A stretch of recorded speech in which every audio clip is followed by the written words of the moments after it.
Oh man, what should I say for the opening? I don't want to just be like, hey everyone, welcome. We're on episode 2 now of Dev. Start off with the Dear Squanderers. Start by going bum, ba-da-bum-bum-bum-bum-bum, ba-da-bum-bum-bum-bum-bum-bum, ba-da-bum-bum-bum-bum-bum. You just keep building up for it. Do a cool flip. I mean, well, the cool flips, I don't think they can see that. Laur, we're just gonna use your opening. Whoa, Anyways, you're doing a cool flip. hi everyone. Oh my god! I'm just gonna no, it's okay. Hi everyone, welcome. This is a vodcast, I suppose. We're on episode 2 of our dev commentary of the Qodron's Uprising module, which we are running every Sunday. Well, at the time of recording, we are running it every Sunday, but these episodes are not going to come out until after the module has been completed, because this is all behind the scenes and stuff like that. So, I am Good Game Kitty. I am the creator of Dungeons & Destiny. Are you sure this is a vodcast? Yeah, a vodcast. It's a video podcast, and that's an actual word. Also, introduce yourself. Oh, you're right. Hi, I'm Snake Bunker. I'm an artist for D&DESTINY. I'm also an artist for D&DESTINY, and my name is Laur. We're off to a great start here. We don't have Martin We're not here. doing a good start. Yeah, it's just the three of us girls. We don't have Martin here. We don't the have voice our of writer. reason. Yeah, we don't have our writer, so we're off script, baby. We never have a script for any of these things, anyways. Martin's... 100% improv, 100% of the time. Speak for yourselves. I've written myself a script, and I'm going to be following it no matter what you assholes say. All right. Well, crap. Now we gotta find out. You didn't send me your scripts. Now I have no idea what you're gonna say next. No, but I mean, that's none of your business. Well, now it's gonna sound weird when I say something and you're like, yeah, the Tesla F-150 is great. And I'm like, what? What part of the script was talking about cars? Okay, so, I mean, even if I did have a script, I wouldn't say anything as outrageously out of character for myself like that, you know? Honestly, I don't even. Anyways, we're missing the point. We are losing the So plot what if here. Qodron was a car? Qodron was a transformer. Well, Qodron kind of is. So, fun fact. Actually, we'll be getting into that later. I don't want to go straight into that. I want to talk about our stream that happened this last Sunday. And during the stream, we picked up right from where we left off last time. And last time, the group had made it to the network Nexus, and they were proceeding forward from there. And where they went to next is a place called Shaft 32. So Shaft 32 is an unused bore shaft, which was doing some mining into one of the asteroids that the Prison of Elders is built on. It's a really darkly lit area, and there is a thing where you can try to sneak past your opponents because it is so dark and everything. This is the only area in the entire module where it is possible for taken creatures to be rolled. And the majority of encounters for this area are taken. So, real fun thing happened with this encounter is I had actually rolled the Taken Harpies and Taken Acolytes 76 through 85. But I decided to mess around with the players instead, just because I could. And I just had them start seeing things and going... Oh yeah, you really did. I just kind of wanted to mess around with them a little bit. That was completely off script. I kind of want to, in general, do something a little bit more with Shaft 32. I think it is neat that this is the only place where it's possible for Taken to spawn. But I think we can do more with this encounter. So it was fun. It was off script, but ultimately we might get some changes to this one in the future. How the players deal with their hallucinations? I think they had a grand old time. They did, I think. Yeah. Yeah. I think it was pretty fun.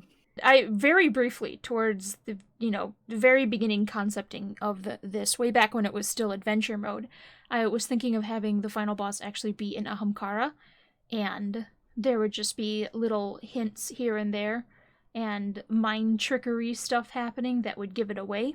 That would be a very fun thing to have throughout a dungeon. Just sometimes when a player wants something, they get it, but it's kind of bad, you know? An offhand comment becomes a whole thing. An offhand comment is just this whole ass side quest spawns. Not this time, though. And Not this time. from here, God, though, Taken Harpies. I gotta freaking put Taken Harpies up there somewhere. They're so much fun. But anyways, from here, they went to the Simulation Arena, which is another really fun arena that it's fun narratively, but mechanically, there's not a whole lot going on here that I still want to make this one better somehow. We kind of have this, this thing where originally, if you go into this arena and you bring your ghost out, and it has a passive technology of 21 or higher, the ghost, without needing to, without the fire team needing to get to the end, the ghost will immediately be able to detect the Vex network node, which is technically the quote-unquote final boss of the module. But again, this is a very straightforward encounter. I had a lot of fun with the narrative on this one because it's an empty arena near enough to the Vex network node that Qodron is able to distend a bubble of Vex-controlled space-time into it. So all kinds of fun things can happen here. And basically, I had done this thing where, after the fight, players could see, like, what would I call them? I guess ghosts? Phantoms? Images of other realities and stuff, and I kind of hinted that some of the creatures you can fight here are, other alter creatures, because in this fight, they just did, I think it was just a Kel and a Shock Servitor. Yeah, it was a Kel, a Shock Servitor, and a whole bunch of mooks. And mooks are really fun. I'm really liking the mooks and the mook mechanics and how they're developing. It's not a, perfect, it's not a perfect encounter system or mechanic system, but it's still coming along really well. But there's other things that can be fought here, including Saber-Tooth, Fogoth, the Abomination, Sepix Prime, Tanyx, Alakul can be fought here. You can fight a walker and 2 jumpers simultaneously, or just one big-ass Scorch Servitor. It's really cool. It's, the fights here are really fun, I think. And I'm looking forward to some of these other roles on the table. You ever think about playing around with multiple different types in a simulation space? Like you get a Hive and a Captain, because the Vex are testing out Hive Captain friendship. Friendship. I mean, after, what's-his-face, Forsaken, Birdhold Strike, that's kind of a Hive Captain friendship. A Hive Baron. Yeah. Friendship. Eyebrow waggle. But put it in quotes constantly every single time you say that. Yeah.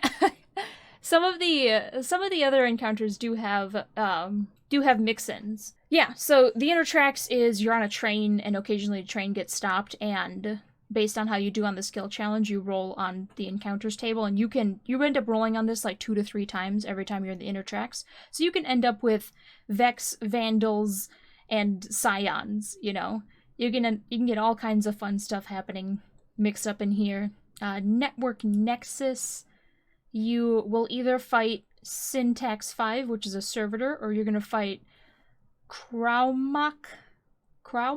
I think I pronounced that right. Just say it confidently and you're going to be the one who makes it happen.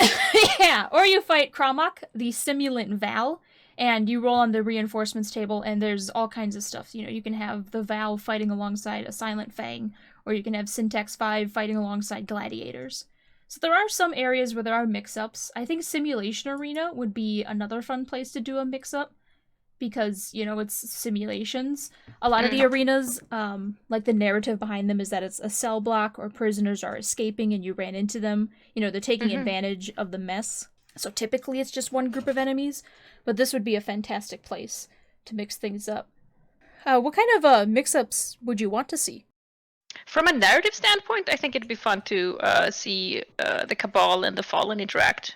From a less narrative standpoint, whatever combination you, Kitty, think would be the most unexpectedly deadly. Like if you can put 2 relatively low, weak enemies that sort of play into each other's strength very well, I think that would be fun. Oh my god. Psionic Warbeast, which it does the howl, and if you fail the charisma save, you get 1 level of exhaustion. With the Shielding Servitors, that grants immunity to all damaging conditions to creatures within range. So, it just... See? God. Absolute hell.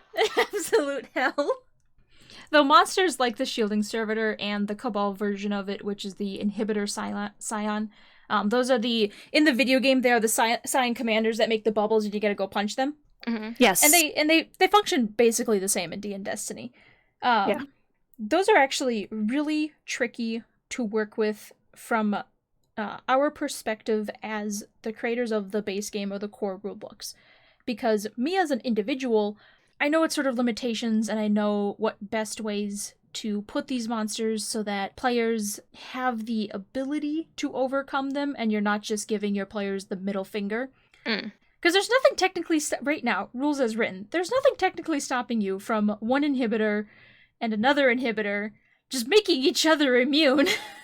This is the Taken Goblin situation. Yeah. And that's actually something I gotta fix. And so they're fun. I do like how they make encounters a little bit more like a puzzle, but they are hard to confidently put into the books and just be like a brand new GM who has never GM'd before will be able to use these in a way that won't just screw their players over. Not out of any maliciousness, but just, not having that experience of when and how to use them. Yeah, that's fair. But that's all. That's all the boring stuff, which is Shaft 32 and Simulation Arena. That stuff's boring. I'm wagging my mouse around because that's all boring and I'm crossing it all out. Nobody cares about that. Let's go talk about the Forever Eater.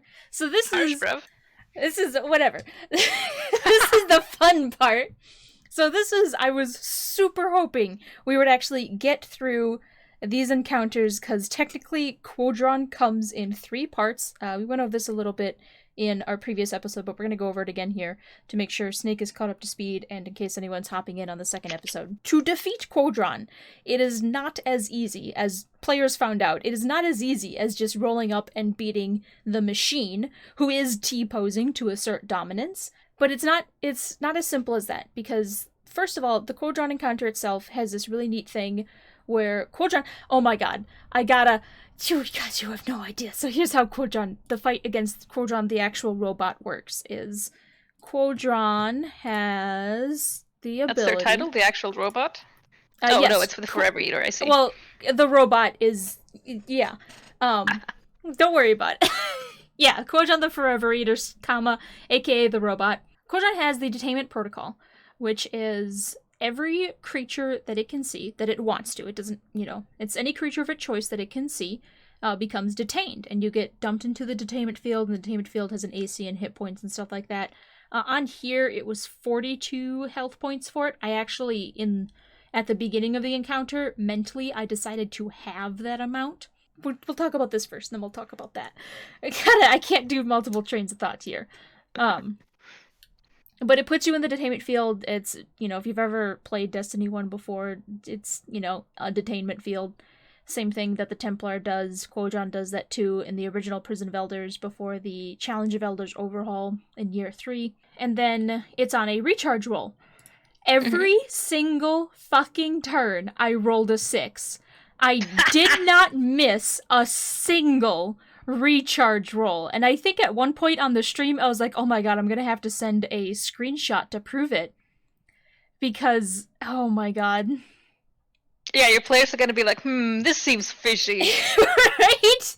And I actually have a history of getting really good recharge rolls. But the thing is, Qodron, it has to be a creature that Qodron can see. And the arena is specifically designed that there are huge areas Qodron cannot see. Because Qodron stays up here. Qodron doesn't move around. But these black boxes here, can't see through them. They're floor, ceiling, walls. And it's specifically designed so that there are, if Qodron's looking here, he can't see you if you're over here. And Qodron can't see you if you're over here. But Qodron also has this really fun ability, the Computational Hub. Which is, boop. Qodron can create a link between itself and other willing Vex creatures of its individual CR or lower who are within 300 feet of it. Linked creatures can telepathically share information with each other, are compelled to follow all orders of Qodron, and anything Qodron can see, linked creatures can also see, and vice versa. So as long as any of Qodron's minions could also see the fire team, they could basically relay that detainment around the arena. And Qodron's eye is just a buffed up goblin so that I didn't need to have like 15 million goblins in the arena. I actually should probably change the name of that so that people don't get confused. Because I think at one point early in the fight, they had tried taking out the eyes first, and then Qodron did the relay thing through a hobgoblin that could see them. And I'm pretty sure it was Xerix who commented, was like, oh no, but we took out the eyes. It was either Xerix or Eddie. Sense. So I think I miscommunicated with the players there, and I'll just... Yeah, you've either got to make it Qodron's hob eye, and, or just everybody's the same. Yeah, they're all just Qodron's eye. You know what? Honestly, I could do that. I could just name every single creature on the battlefield Qodron's eye. I kind of want to do that. How fast did they manage to figure out that Did you tell them that Qodron was hooked up visually to its babies, or...? I didn't directly tell them that, but the way that I communicated it narratively was that when Qodron did its thing, I described that Qodron was doing this gesture where it kind of like bent down and it looked like it was scooping something up and raising it above its head. And then whatever creature could also see the fire team, I said, like, the hobgoblin mimics that gesture, and then you guys end up detained, and you have to make their charisma save, or you get detained. So they did figure out that it was the mooks, or the minions here, that they had to kill to stop that from finding them. And on future, because I have a whole bunch of different roles already pre-made down here, and on some future runs, I think I'm going to try doing just, like, all these harpies. And, you know, harpies will be pretty easy to kill, but there's a lot of them. That's cool. That sure gives you an extra reason to be taking care of ads. Yeah, which is always something that's really hard to do. You know how in the video game, when you're doing a strike and you just roll up on the strike boss, dump your supers on it, and you kill it before the ads even spawn? Mm-hmm. Yeah, we have that problem in D&DESTINY too. So I've been really trying to think about how to incorporate the ads into an ultra... creature's mechanics and the encounter and how it functions, and trying to find a way to make sure that the ads aren't just something you can ignore. And one of the ways about that is actually the mook mechanics that I mentioned earlier, which is, it's very simple. And the whole point of it is that it's supposed to be super simple, and it's supposed to make it so that it's very easy for a GM to run an encounter with like 52 legionaries in it, because you don't roll initiative or you don't even roll damage or anything like that. They get called mooks, and they get what's called a mook phase in a fight, which is initiative -1, or just the end of the turn order. You go into mook phase. And everyone on the fire team takes an amount of damage based on however many mooks are still alive. And I actually have the document right here. So it's based on the individual CR of the mook. And it's the amount of damage per 2 attacks the mook can normally make. So if a mook can only make 1 attack, you need 2 mooks that are 0 to 4 before you automatically do 1 damage to everyone on the fire team. And like narratively, it's just, you know, you got bullets flying everywhere, there's creatures all over the place, and everyone's trying to attack you.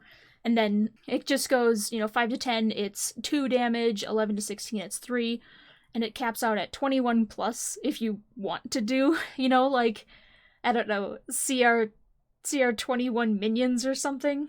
They can automatically do 5 damage each. There were 2 other things we were testing out with mooks this time that we didn't actually get to do back during, well, by this time I mean back during the simulation arena, which is that if you took the dodge action on your turn, you would take half as much damage from the mook phase, and alternatively, a creature could use their action to taunt the mooks, and that creature would take twice as much damage from the mook phase, but no one else would take any damage. So it can That's a pretty good trade. Yeah, it allows the tank to be a tank, and, you know, I'll take all the mook damage, defender D12s with, you know, 700 HP total. Hell yeah. And combining mooks with creatures that are not mooks, like if, you know, Qodron here, I might make all of these harpies mooks, but Qodron still makes attack rolls and causes saving throws, so your armor class still matters, your save still matters. The other thing I want to test out with mooks is that I want to actually say that if a creature is considered a mook, it does have its health tracked individually, but it is 1/3 as much health as it would normally have. How many mooks would you be seeing, do you think? On average. Well, in our simulation arena fight, so this one here, I'm just playing the video so it's all nice and bright. Mm-hmm. We had, 2, 4, 6, 8, 10, 12 mooks? I think this was after a few of them might have died. But yeah, mooks, really, I would see them getting deployed when you want, 12 to 20 extra creatures on the battlefield to really make it feel like a Destiny battlefield. But you don't want to roll initiative for all of that. Yeah. Nobody wants to deal with, alright, it's going to be 30 minutes before my next turn. I'm going to go make a cheeseburger or something. Can I just say? Yes. This has nothing to do with anything, but because I don't know how long this term has been in use, but every single time someone says mook, all I hear is some guy from Jersey going hey, what are you mooks doing over there? Hey, whoa, yo, what you guys That's the voice. That's mooks? the voice all of them have. Yeah. Just gonna imagine 12 to 20 of those. Because that's the only time before, I don't know, a week ago, that I heard the word mook used outside of the vernacular of the East Coast. In, Jewish American, I don't know if it's what mook is actually derived from. I would assume it's something kaput. But, Hang on. I've killed Kitty. Kitty, you're good in my opinion. I've heard mooks plenty of time, and it means you got a bad guy, and the bad guy's got a bunch of mooks who are nobodies. No, I was laughing at the stupid accent looked at. Hey, you mook. Beautiful mook. Yeah, I mean, it's always meant a stupid person, but, it's the only time I've really heard it is in an accent of some kind. So yeah, Laur.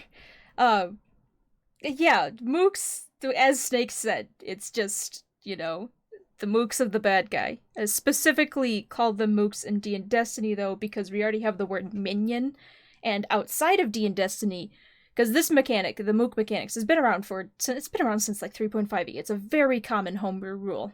But they typically call it minions outside of that. But we already have the word minion for something else, so I went with mook. Okay, and sometimes I hear about something called the Horde Mechanic. How does this relate, if at all?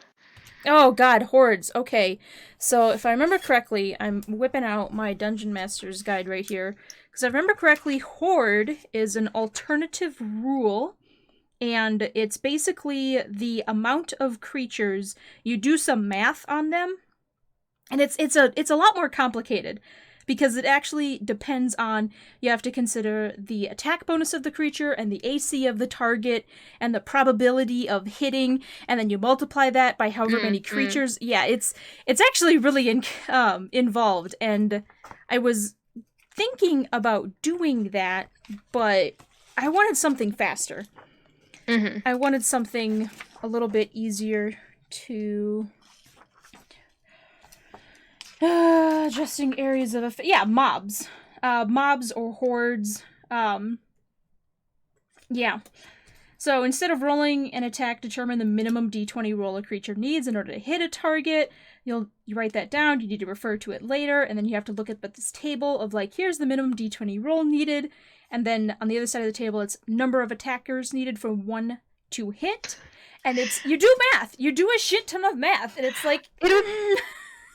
It'd be interesting to check to do a test where on the one hand you did the Horde Mechanic, and on the other hand you just rolled separately for all of your 12 dregs, probably on the same right? And see if it was actually an improvement or not. I think the mob/horde mechanic comes with base 5e, I think it's sort of supposed to be something that you do ahead of time before session. Because you and it's who has time for that? Who's gonna actually put that together? Well, there's some extremely diligent GMs out there. Let's get back to Qodron. So Qodron does the detainment, and you have to take out, you have to be managing the ads, and you have to take out Qodron. And this time, okay, so I made a few executive decisions during the stream, and it had a little bit to do with the module and a lot bit more to do with the time constraints that we were under, and I wanted to get through a certain amount of content within 4 hours because I really wanted to get people to the Vex network node during the stream. I was fine if they died in there. I was fine if they didn't beat that. I wouldn't have been fine if they had beaten it, but thank God they didn't beat it. I didn't actually change anything about the mechanics of the Vex network node, so thank God they didn't beat it. So one thing I did is I halved the amount of hit points Qodron has. We skipped Qodron's Gauntlet, which is supposed to be another encounter where you go up against, it's either the Phantasm or the Iranes that you go up against as the Ultra, and then they got some mooks that run around with them. And it's just supposed to be, it's basically just supposed to be kind of it's the DPS check for the party, because if you don't have decent DPS, the Qodron's Gauntlet encounter with the Phantasm and the Iranes, it's going to be really hard, and you might get wiped there. I didn't end up doing that because we didn't have enough time, and that's made me very nervous going into Vex Network Node, but I still wanted to go here.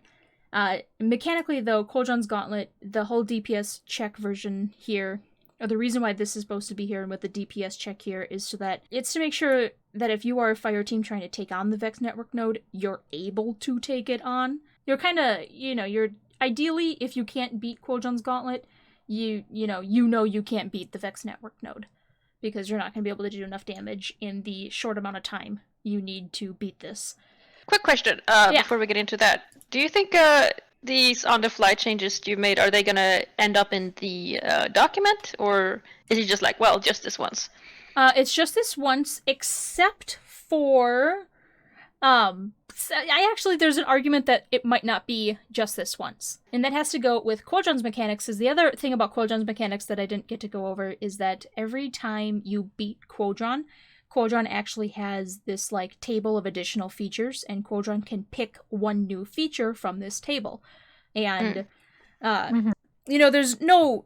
You don't have to, like, pick certain ones. It's suggested that you pick a feature that would make it harder for the fire team to beat Qodron again. So, like, if your fire team is 3 defenders and they all have AC 25 or some shit like that, then you would pick the feature that would buff Qodron's Aeon Maul, which causes saves. And defenders do still have the aura, but it's guaranteed damage even on a success. So it kind of gets over the fact that they have the really high AC. But with each feature Qodron picks, it gets a negative as well. And I'm thinking,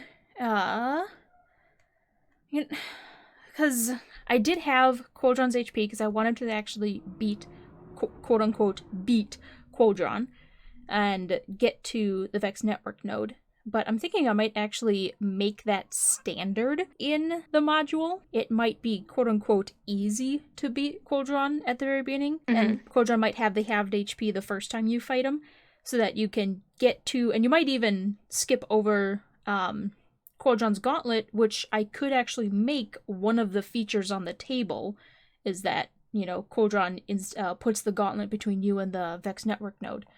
But the Gauntlet also serves the purpose of just making sure the fire team's prepared for the Vex Network node. So having Qodron's HP the first time, so that you can actually get to the network node, and then I might put something in the network node that basically... There's pros and cons to this. So, without discussing the mechanics of how this works, right now, with how it's set up, it is perfectly possible to beat this on your first try.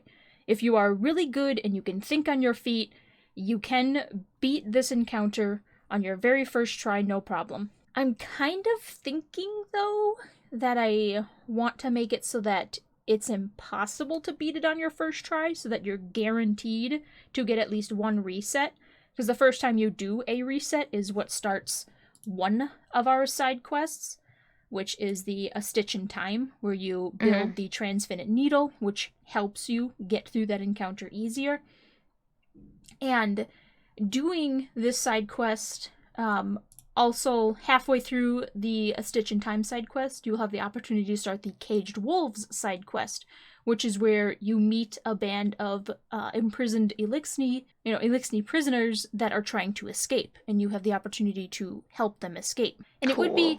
It would be kind of sad if players didn't have the opportunity to start those side quests because they were too good. On one hand, yeah, for sure. On one hand, I want to, reward players who are that good that they can beat it in one go. But on the other hand, we worked really hard on these side quests, and I kind of want to make you go through them. God, that's a mood. I was about to say, Mood. what do you think about that, Laur? You're mostly a player. Yeah, just the fact that you work so hard on something, you don't want people to just not ever find it. All right. I remember how it felt like when people never found stuff in the Infinite Forest, and it was just kind of like, well, I guess that's not happening now, is it? They just keep going past it. No big deal. Ghosts never found, stuff like that. Yeah. Never discovered, just... They never got to whatever. the firewall. They never got to the firewalled garden, which was the Siva section of the forest. Yeah. Is there a reason not to rely on randomness and instead just kind of go like straight up, hey, your ghost sees something funny on this wall here. It seems to be a secret door. I will say that Kitty in the first Qodron session literally was like, look, it's going to be multiple options, but I want you guys to take the most obvious one, which I'm going to point out to you obviously. That was take that route. I wanted them to basically get to the Vex network node within 2 sessions. But and now they have a key. Now they have a key. Now they have a key. Want to go that way. But from here on out, it's gonna be no more of that. I just kind of want to like, okay, community, here's what you're working with. Here's what I mean when I say we turned 5e into a roguelike. Now go forth and try to beat it. But to answer your question about not relying on randomness, so... Not really necessarily relying on randomness, more like having hidden things that the players won't necessarily find unless they pay a lot of attention, versus just telling them that this hidden thing is there. So, okay, yes, this is actually something that I wish Martin was here to talk about a bit too, because I was actually talking to Martin about this when we were constructing it. Particularly when it comes to these little blurbs that Martin wrote at the very beginning, I had explicit instructions for him that the hidden stuff, or the alternate paths as they were, because in here, I can show you the full map of what this looks like. Fire team is actually back at Junkyard now. The green path is the guaranteed path. No matter what you do, you can always do the green path. That's, nothing is ever going to be locked off there. But then I can get rid of that. So these other areas, though, like when you start at the junkyard, I explicitly told Martin to mention somewhere in this blurb the fact that there is another path coming off here. And so several inactive Vex. Behind the Vex, in the shadow of the overhung entry deck that partially encircles the arena, you can make out the low semicircular airlock through which contenders usually pass. A steady red light on the heavy hatch indicates the airlock is sealed, but it is still operable. And to point out these things in the description of the arena, because even though they don't have the key, because they have to beat the network nexus, when they beat that servitor, the servitor drops the key, it's a guaranteed drop. Now, since they had to do the reset and they're back in the junkyard, they can actually choose to go into the sewers via that key. And the sewers has from the sewers you can go straight to cell block L, but there is the hidden path to the rotten crypts, which if we go down here, only one route through the wilderness of ducts and tubes allows enough space to move through, and at its end you find respite from the crowding wet pipes in a sort of junction chamber. An open Elixni elevator offers a way further down. Through the transparent wall of the elevator shaft, you can see it leads to one of the prism's massive containment cell blocks. The other side of the junction room is dominated by massively heavy doors secured by multiple complex locks. So I hope this is answering your question, but all the alternative paths are pointed out, even if you don't have the possibility of taking that path at a given time. They are explicitly mentioned, and I think the only one that's going to be difficult for the fire team to figure out is going to be the path from the Overmind Labyrinth, which is where the Overmind Minotaur is, and that's their next objective right now, is they need to kill the Overmind Minotaur. Mm-hmm. This path, this is the only thing in here that is hidden. The only way to access the unfinished cell block, which is where Caged Wolves starts, if you get in there, you start that quest. So you have to destroy the Overmind Minotaur with physical damage. Because if you do light damage, it'll just dissipate in light. But if you defeat it with physical damage, it will crash through the wall and it will reveal the path into the unfinished cell block. And that's the only one that I'm kind of iffy on. And I'm thinking I can still work around that. Because I do kind of really want it to be a thing where you have to, like, literally, you know, cause the Minotaur to fall through the wall to open that path. Mm-hmm. What I might do is I might add a narrative piece where if you kill it without physical damage, use light damage or elemental damage of some kind, it'll be described as almost crashing through, but right before it's about to, it ends up dissipating because of the, you know, the light stuff eats it and floats away. Did I answer your question? Mostly. I guess I'm just thinking about, like, the value of something unexpected happening versus the value of making sure the player finds the fun thing, you know? Yeah, definitely. Which is a tricky thing. It is, yeah. Because I'm also thinking, like, on a larger scale, if you try to imagine individual fire teams going through this, because right now, you know, we have a whole community going through this at the same time. But imagine you've got private campaigns all across the world or whatever. This group is going through it, that group's going through it. I'm imagining if these people talk to each other, kind of like how Dark Souls is, where when the new game comes out, people are like, oh, did you find this boss? And the other person's like, what? That boss exists?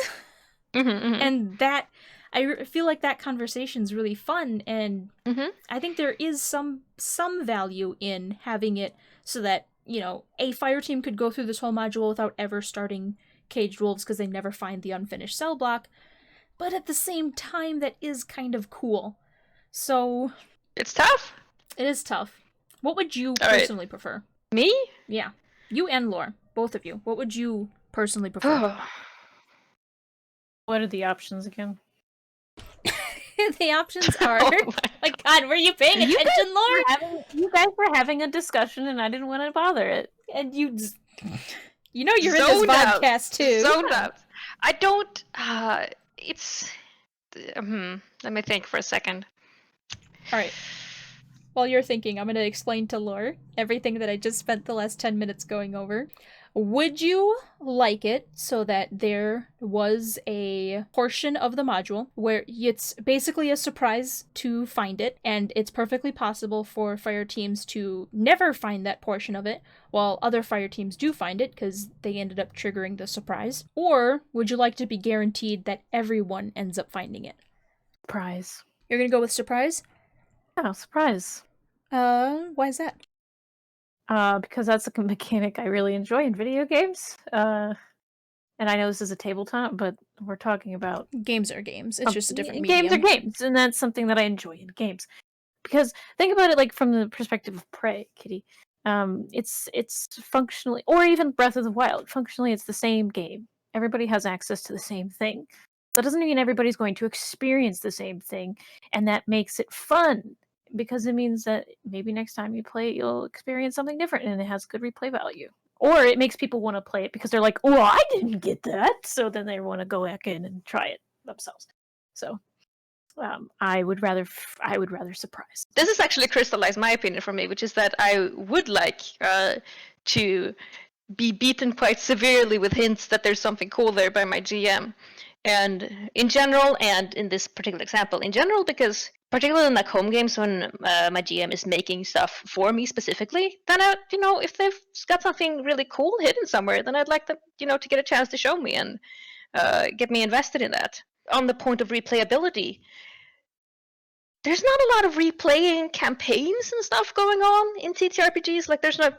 If we finish like Qodron's whole last dungeon here, and then another team also finishes Qodorn that whole last dungeon, they go like, oh man, did you the cool Caged Wolves quest? And I'm like, what Caged Wolf quest? And there were no options for me to replay that, so I'll just be sitting there going, man, if only.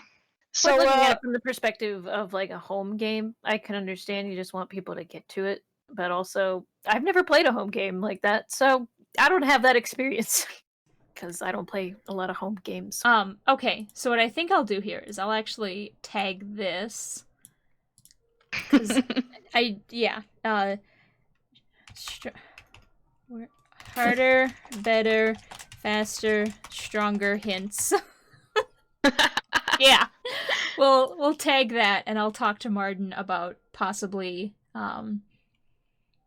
either mechanically or in the description somehow giving a stronger hint of there's something on the other side of that wall that will take a dying Overmind Minotaur crashing through it to unlock. Because I still want it to be, tumble the Minotaur through it. Yeah, for sure. Okay. Yeah, but also if you're like confident that they're gonna go past this place a couple of times, then, or that multiple people in the server is gonna be going past these number of times, then for sure it lessens the necessity of big hammer hints. Yeah, big hammer hints. I mean, you know how it goes, Snake. You do GMing things. Yeah. Baby puzzles for your baby players because they will take 3 hours to solve a word puzzle. Do you want to get back to the Vex node mechanics? That's what we're talking about, right? Yeah, we were talking about this before we got distracted again, but that's fine. So, this is a really complex and involved encounter. It is several pages of description here. It's a lot. Mm-hmm. Oh, and are those letters? That's almost as bad as numbers, or if we're not words. It's 2,600 words from this one encounter. All right, so how it works is you show up. You're in this space over here. You show up. You're just in the center, and you see nothing else because you're just in the center. The encounter starts whenever a ghost scans the Vex network node, which is in the middle here. Until then, you can actually go through the teleporters and you can look around and stuff, and nothing's going to happen. When the encounter starts, you roll on the reinforcements table. You add those enemies to the center. It's basically it's like one of the only add waves because the rest of this is going to be hard enough as it is. It's a little bit of, as the player said during the stream, ghost tower defense, just for that first wave. But then, so each ghost, when they read that, they are going to get an image. And, well, they're going to get a series of images. They're going to get 3 images in a row. What are they? How did Martin write this? You establish a link with the interface point of the cube, instantly tap into an overwhelming rush of information. However, over and above the raw data stream, you detect a segment of a superordinate symbolic code. You see 3 images. TLDR, you see 3 images. These are the 3. And you have to have all of your ghosts read these at the same time so that you get 4 sets of these images. Right? And then these images, these are Easter eggs, by the way. What these images are Easter eggs. They are based on... Do you guys want to know what they're based on, or do you want to... Sure, yeah. Okay. They're based on the unknown from Pokemon.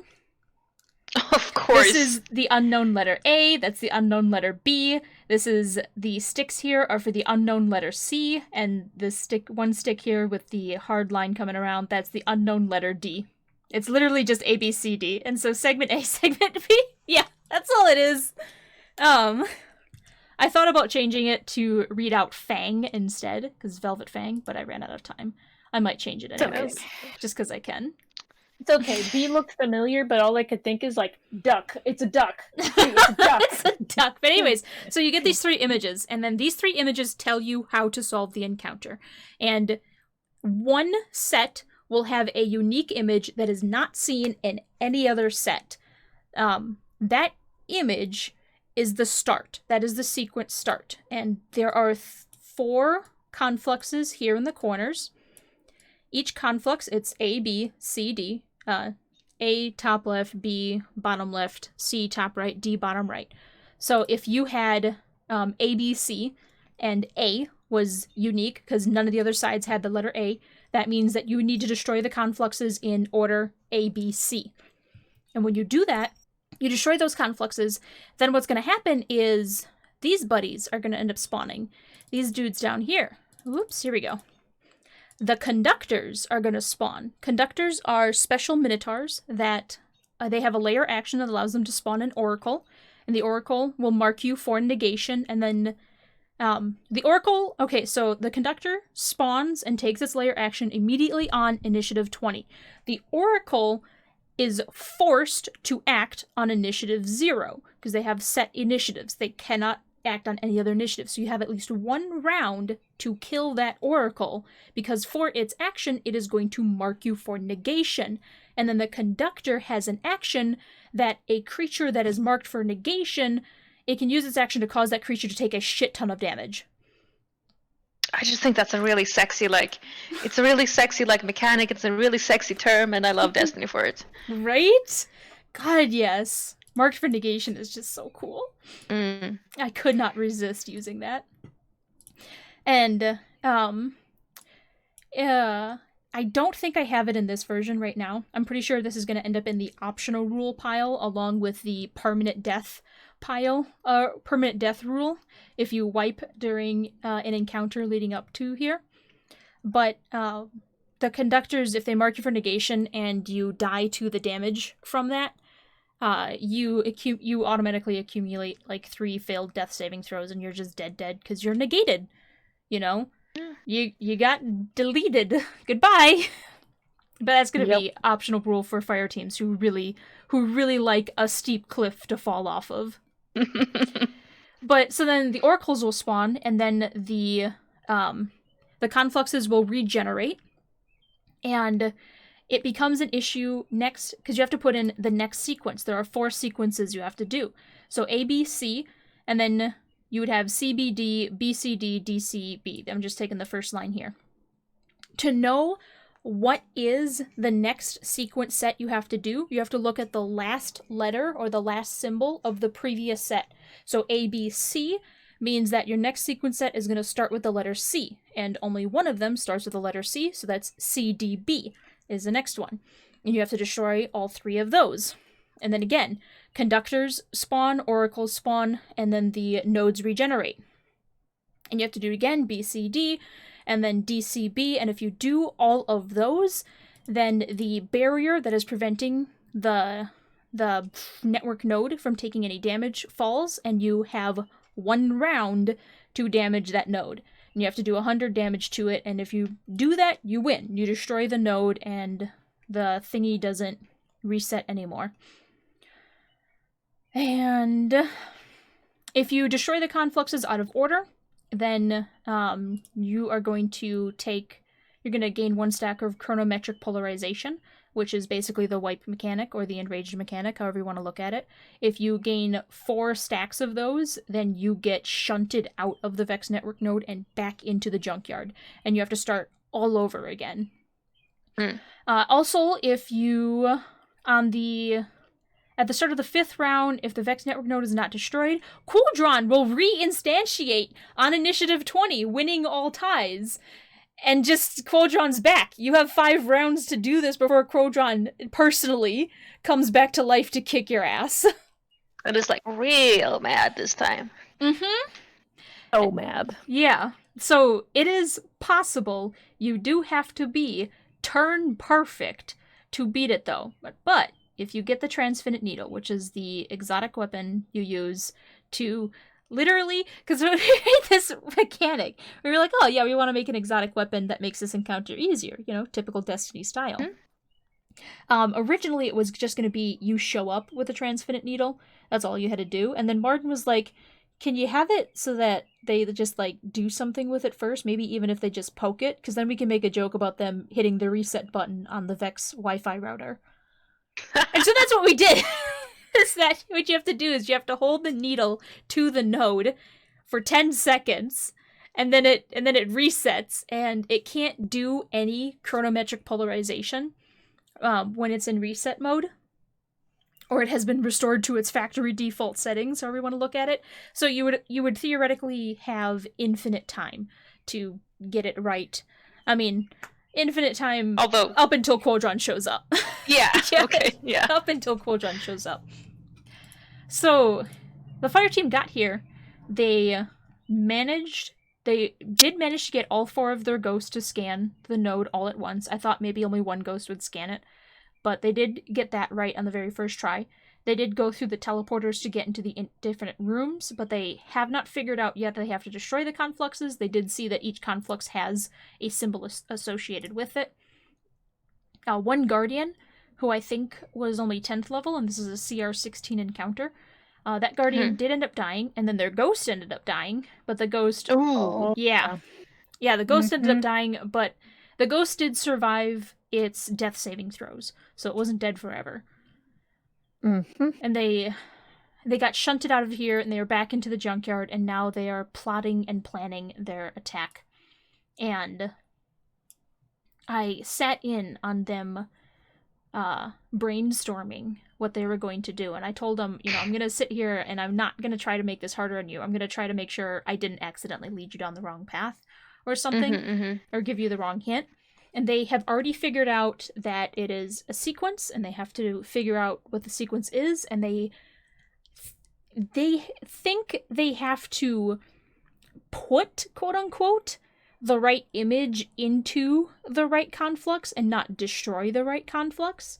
So, that'll be interesting. What kind of guardians are these? I know, right? Like, come on! Is this Destiny? They want to draw? They want to beat the shit out of this thing? Yeah, blow it up, please. Come on.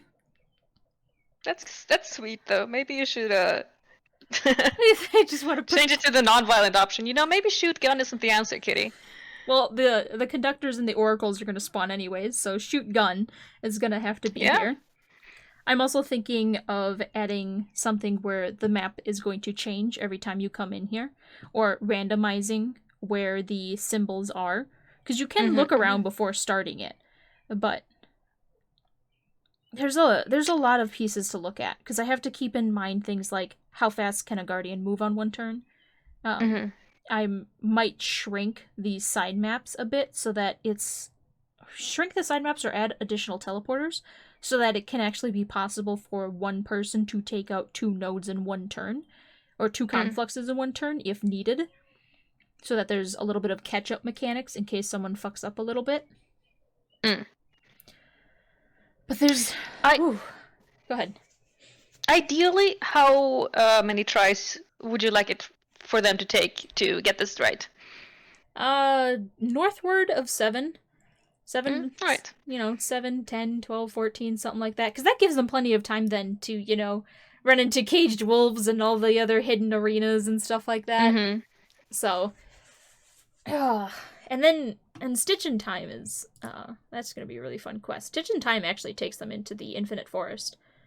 And I mentioned this, I think I've talked to you about this before, where one step of this actually requires you to have a specific simulation seed. Oh, yeah, and I am tracking, I know where that seed is. A player has that seed right now. Didn't it briefly get lost, like a couple of days ago? It got a little lost, but I figured it out. I figured out where it went. It's like, oh crap, where'd you go? No, but I figured out where it went. A player has it. I really want them to craft an exotic weapon or something with it, because then they gotta use the exotic for the Stitch in Time quest. Yes, I'm actually kind of hoping that happens too. This is gonna be so good. Which kind of Vance are we meeting here? Oh, we're meeting the Fanatic Vance. We're not meeting the cool Vance. Oh, I forgot to fill it in. Damn. I know. I told Martin to pick, and he went with the Fanatic Vance. Wild choice for preference's sake, but alright. I think it's because at this time, Vance hadn't started going through the changes. That wasn't until Shadowkeep. And this is pre-Forsaken. Yeah. So, yeah, I think that's gonna wrap it up for episode 2 then. Thank you, everyone, for listening and hanging out with us. And if you're wanting to get in on the player action, because I know these episodes are going to come out after the module's over, but we got other stuff. We got other modules. We got other content we're going to be running. You should join the Patreon and join us on the server. Yes. I hope that's not So much bragging fun. for me to say that. For sure. Do you want to mention the Patreon URL? Yeah, so that's just patreon.com/GG_kitty. There will be a link in the description of the video as well. We got a website, D&DESTINYproject.com. That link will be in the description. And then you can go shout us out on Twitter at VelvetFang Games. Laur, you got a link you want to talk about? I mean, it's Twitter at VelvetFang at Velvet Fang. No, Games. what is your Twitter, Laur? Oh, mine? Did Yeah. Snake already? I don't remember Oh my Snake. Snake, did you do yours? Oh, you want me to do? I asked first. Alright, fine. Oh my god. Just We're professionals. Twitter at Laur Rants with an underscore in between Laur and Rants. And I'm Snake Bunker everywhere. Snake bunker Snake Bunker everywhere. everywhere. But yeah, make good choices, everyone. Try not to die, and we'll see Goodbye. you next time. Goodbye.